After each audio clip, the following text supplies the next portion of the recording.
walang magawa sa buhay po. Binabalahora yung family batalero. Mali yun. Miraluna Bertudaso Molina. Anong justice for Batalero family? May pinatay ba? May pinatay o anong nangyari? Binahasa.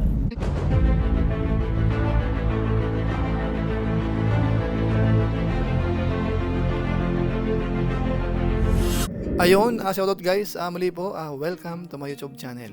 Ito po si Kuya Julay, ang inyong katugang, ang inyong kalingap na muling babati po sa inyo ng magandang araw, magandang gabi. Saang panig man po tayo ng mundo naroon. At sa araw nito, panibagong vlog po tayo. Pag-usapan po natin yung ilan sa mga pahayag po ni Kuya Bal Santos Matubang dahil meron po siyang nabasang mga post about nga po dito sa pamilya Batalero na kung saan may nakalagay, Justice for Batalero Family. So meron hong reaction si Kuya Bal Santos Matubang po patungkol po dyan. So pag-usapan po natin yan maya-maya ng konti. Pero bago po yun, siyempre paalala po muna si Kuya Julay, baka sakaling meron po ditong hindi nakasubscribe sa ating YouTube channel. Huwag natin kalimutan, Julay Paunil. Tapos pakipindot lang po yung notification bell button para lagi po tayong updated sa aking mga video upload. Tapos yung ating Facebook page po, Julay Paunil 2.0, baka naman pwede po nating i-follow at saka po pwede pong i-like. So maraming salamat po sa inyo. At sina Kuya Bal Santos Matubang, Kalingap Rab, pakisuportahan po yung kanilang YouTube channel at isama po natin yung mga Lingap partners. Mga kasakasamahan po natin. So maraming salamat po sa inyong lahat. Ngayon tuloy na po tayo, pag-usapan na po natin. Itong patungkol po sa binanggit ni Kuya Bal Santos Matubang kahapon. Habang nasa biyahe po sila, binabanggit niya po yung patungkol sa nag-post na sinasabi, Justice for Batalero Family. Na kung saan yan po ay kumakalat sa mga GC, sa mga post sa Facebook, na para bang kawawang-kawawa yung pamilya Batalero, mga kabayan po natin. So siguro po sa pagkakataong ito, pakinggan po natin yung opinion po ni Kuya Bal Santos Matubang sa bagay na yan. Ito, panoorin natin.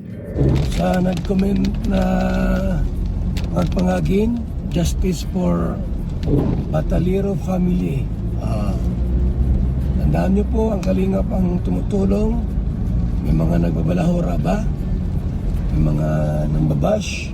Huwag naman ganon. Pangit yun, di ba? May buot to si Miraluna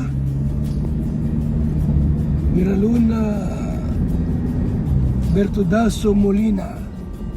Anong justice for Batalero family?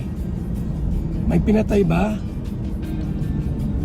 May pinatay o anong nangyari? Binahasa, sinaktan, inapakan. Paggawa nyo siguro, kaya you need justice. So yan po, mga kabayan po natin. So may ilang binanggit po si Kuya Bal po dyan na para nga bang ang lalaho ng sitwasyon. Ano ba yan? Na-rape? O kaya pinatay? Kasi po yung mga justice for ganyan, kapag nababasa ho natin yan sa newspaper, sa mga balita, sa mga shared post sa Facebook, sa YouTube, parang ang saklap ho nang nangyari, mga kabayan po natin. Ano bagamat siyempre po para sa atin naman, kung may pinaglalaban naman ho sila o kayo nag-post, ay irerespeto rin po natin. Pero siyempre si Kuya Bal Santos Matubang naman po ay hindi yan kinukonsinte. May ilan po siyang mga binanggit at pinapatamaan din po yung mga reactors, yung mga gumagawa ho ng mga fake news, paninira. Ito, panoorin po natin. Sa kalingap, mga reactors, bawal po balahura sa mga beneficiary. Pagka beneficiary po ng kalingap, dapat i-respeto natin at pinagalang. Yung mga ilang reactor po na mga balahura at kinukontent ng negatibo ang ating mga beneficiary. Tama yung mga kalingap, mga kaibigan, mga kaboom. Justice for Batalero family, yung mga nambabalahura dyan, mga walang magawa sa buhay po, binabalahura yung family Batalero. Mali yun, pwedeng ganon. Na-content kayo na mali-mali, abay, pangit yan, So tama yan, dapat managot yung dapat managot. At hindi pwede yung basta kayo magkukontent na walang basihan. So ayun, mga kabayan po natin. So sabi ni Kuya Bal Santos Matubang, managot yung dapat managot. Ang tinutukoy niya po dito ay yung sobrang paniniraho sa pamilya. Kung kayo man po ay nagpo-post o kaya nagko-comment o kaya nagre-reaction, Kung sakasakaling sobrang paninira po yan, ay marapat lamang hong managot mga kabayan po natin. So yan po ang pahayag po ni Kuya Bal Santos Matubang dyan po sa issue na yan. Ano po? So bahala na po ang ating mga viewers kung ano po masasabi natin. O pwede po tayong mag-comment kung ang sitwasyon ho ba ay masyado ng malala o medyo kaya pa naman ho. Kung baka carry pa naman mga kabayan po natin. Bagamat siyempre po sa pagkakaalam natin, dahil updated naman po tayo sa mga nangyayari, ang natatandaan ko pong issue ay ilang bagay. Yung isa po dyan ay yung sinasabing agrabyado po si girl. Na kung saan naman po sa pagkakatandaan natin, yun po ay okay na, nagkapatawaran na, at may napanood po tayong vlog po doon na okay na po sila. Ano po? So pangalawa naman ho ay yung mga buzzers, mga nambabas, yan man po ay kung saan galing, kung Kalingap supporters man yan, o kaya kung mga nakikisakay sa issue, yun naman po ay totoong nakikita ho natin, nababasa natin yung ilan, naririnig yung iba, na talagang binabas ho talaga yung pamilya. Ngayon ang tanong, yung pambabas ho ba ay sobra-sobra? Kung sobra-sobra ho, ay sigurado ho maapektuhan yung pamilya. Ano po? Bagamat siyempre po, i-consider natin, bakit nga ba rin sila nababas? Sa anong kadahilanan? Ano po? So kayo rin po nakakaalam yan, mga viewers natin. Tapos pangatlo po, ay siyempre ho yung mga nagre-reaction. Kasi sila po, or kasama kami doon, na nagpapahayag ho talaga, nag-i-explain, may mga supporters, may mga nagko-comment. Kumbaga kami ang responsable sa mga live po o kaya sa mga vlog, di ba mga kabayan po natin.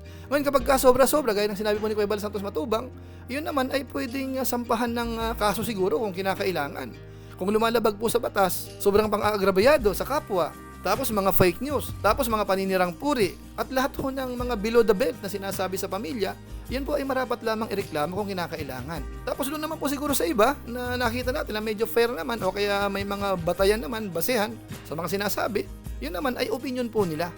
Opinion ng mga gumagawa ho ng reaksyon, mga bayan po natin. So nasa atin po, kung sa tingin natin yun po ay mga fake news, mali, sobra-sobra, pambabalahura, tayo po ang nakakaalam noon. At siyempre po kapag sobra-sobra, hindi naman po natin kukonsintihin yun.